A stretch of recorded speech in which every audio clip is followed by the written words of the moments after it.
All right, friends, we are back. I mentioned that we had to get some Cinco con Carolina done, talking about our 7-day forecast with the severe weather threat that we've got today in Spanish. She was able to provide that information for you. I was able to get the data over into Spanish for her. And now we are back here live streaming with you guys. Good morning to you. First Warn 5 meteorologist Greg Bennett here on tap. It's a severe weather threat that we have been tracking for quite some time. I'm going to quickly go over the severe weather opportunity for us right now. And there it is. A enhanced risk for severe storm activity has not budged over the past morning for us, for Marshall to Odessa, stretching all the way down to Lacine and very close to the Garnett area. We still have it as a slight risk over the metro and around the I-70 corridor there, and then moving forward to the north, it is still a marginal risk for severe storm activity. I'm going to bring back in our prediction that we've got for the high resolution model just to give you an idea, and it really is just an idea of where these storms may pop up as we move forward in time. This is 6 p.m.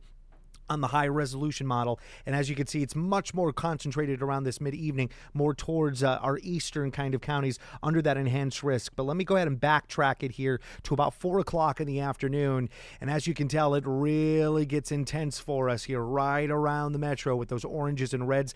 It's indicative of some powerful storms. This could be where we could see some severe weather, but check out where it's just south of Chillicothe over near Richmond. We've got those magenta colorations. That could be even storm tops that go up 30 to 35,000 feet around where your jetliners love to fly. That's definitely somewhere where an area for maybe KCI, they're going to have to avoid those storms and fly around them, not above them, because it's just so high that they would have to fly out there. So definitely something that we've got to watch out for. I don't have a whole lot of time here. I got about 5 more minutes that I can hang out with you. But if you've got friends and family interested in wanting to know more about the severe weather risk, I've got social media up right now on Facebook with KCTV5 News Kansas City. We are live there. You can share that with your friends and family right now for the next 5 minutes, and I'll be happy to try to answer any questions within that time frame. I apologize, but of course our streaming has to be moving forward with other news events that are happening here, not only across the city but also across the nation. So we only have so much information that we can give you in the time that we've got for the weather threat that we've got here. But nonetheless, you know where to find me as well. You can always find my own Facebook, Greg Bennett Weather Guy, and you could reach out to me there. You could also obviously download our free mobile app for KCTV5 Weather. It's a great tool to have, especially when the lights go out in your house and you're out of power. You've got it right there on your cell phone to continue to monitor those storms. And of course, we'll be live streaming and telling you all about that severe weather threat as well as we move through the day today. The timing of this, honestly, I think we're going to have the biggest threat here really around about 4 p.m. to 6 p.m. The start up of these stronger storm cells, this is going to continue into the late night. We could see a couple of thunderstorms pop in as early as mid this afternoon between 1 and 2 p.m. All right. And that could be as far to the west as about Jefferson County that we could see that actually occur for us. I'm much more concerned about hail and high wind development overall, but there is a tornado risk out there, especially for our extreme southern and eastern counties. That's going to be our fringe counties, maybe around the city of Lacine, Butler, Clinton, and around Benton or Pettis counties. That's something that we really got to watch out for some of those stronger storm cells. Is that the end-all be-all locations that we're going to see the potential for rotation? No, it's just where the atmosphere is more conducive in what our data is telling us. Could we still have a storm cell that pops up just north of town that produces rotation? Absolutely. We still have plenty of ingredients for that to occur, but there are more ingredients to this kind of dish towards the south rather than being up towards the metro itself. We still have ourselves a slight risk, though, that we've got to watch out for. Remember, friends, this is not to freak you guys out or to scare you about. This is just to get you well informed, ready to go, making sure that you've got a plan in place with your family, you're ready for it, and if it does happen, well, you know what to do quickly and efficiently to, obviously save yourself and, of course, your family along with you. So that's what we're all about here at KCTV5 and the First Warn 5 Weather Team. We brought this information to you last week. That's exactly what First Warn weather is all about. First warning you about significant weather so you have plenty of time to prepare for it. That's what I've got here. I just have a couple of thumbs up. That's what I'm seeing right now on our Facebook Live here. What's the time? 11:19. I've got about 2 more, maybe 3 more minutes that I can hang out with you guys before I've got to call it quits here. So if you do have any questions or comments or concerns, by all means, place them right here in our Facebook Live. I'd be happy to get to those comments or get to those questions if I've got the time here for you. We are definitely looking at an opportunity for hail. I want to bring that up for you, and where we are with the severe weather risk. When it comes down to it, our kind of typical normal wear and tear storms could have pea size to about nickel size hail. But when we get to the severe weather threat, it becomes more of the quarter size all the way up to the size of a softball, which is, very unlikely to occur in this particular scenario. However, anywhere between the size of a ping pong to a hen egg is plausible with the storm activity, especially with the enhanced risk zone that we've got just slightly south of the metro itself. I do have some comments here. This one, first one's coming from Matt.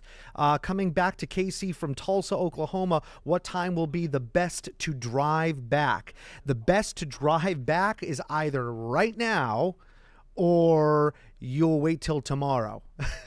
I mean, to be quite honest with you, that's where we're at with the timing of these strong storm cells. And even so, we've got training along the front. So depending on what route you're taking from Oklahoma City, if it's not immediately north and you're kind of dragging along the front, you may have to wait even longer because those storms are going to continue to drag slower towards the south rather than up towards our neck of the woods. We're going to be the first ones to hit it, and then further south is going to be slower to produce and populate those storms. But honestly, yeah, now's the time, or it's best to wait until we get into tomorrow morning, to tell you the truth. Savannah says, do you think that this will be a widespread severe weather event for the Northland? There is an opportunity for more of a scattered event, not widespread necessarily. However, it's just all depending on where that front really wants to start forming those storms. If it wants to form the storms more to the west, then it would be more of a widespread event for us. But this may be something that kind of pops up just on the other side of the metro and stretches across, tracking to the north and east. Which means that it would be more of a kind of on and off affair as the front drags along the viewing area.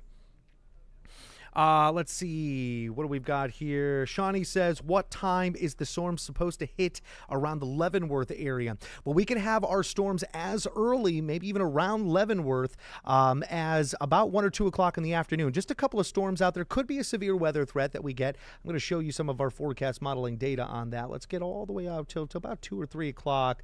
And as you can see, it's kind of training with these storms. This is just the first line of storm activity. This one says it's more towards the southern end of Leavenworth County, closer to I-70 there in 7 where it meets up. But I still wouldn't rule out the Leavenworth area in Leavenworth County. As we move forward in time, let's see if I can get that moving for us. You can see how it spreads out and maybe wants to concentrate closer to around Shawnee. I would add Leavenworth into this kind of time frame, which puts us around 3 or 4 o'clock in the afternoon. Okay, hope that answers your question there.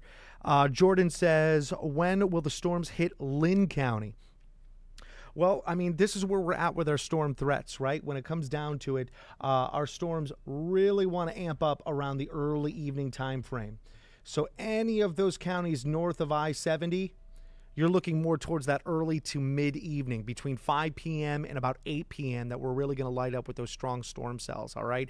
So that's what we're looking at there. Further south you go, though, we're easily getting into the late afternoon for those storm cells, but that's closer to around Anderson, Franklin counties. Paola, though, around that Lynn County area, I think that's going to be about 4:35 p.m. And I hope that gets your answer. All right, guys, I got to let you go. It's 11:23. My apologies. We've got a lot of stuff we're covering here, and it's not just severe weather. But listen, you know where to find this information. You can head over to kctv5.com, download our mobile app. It is free.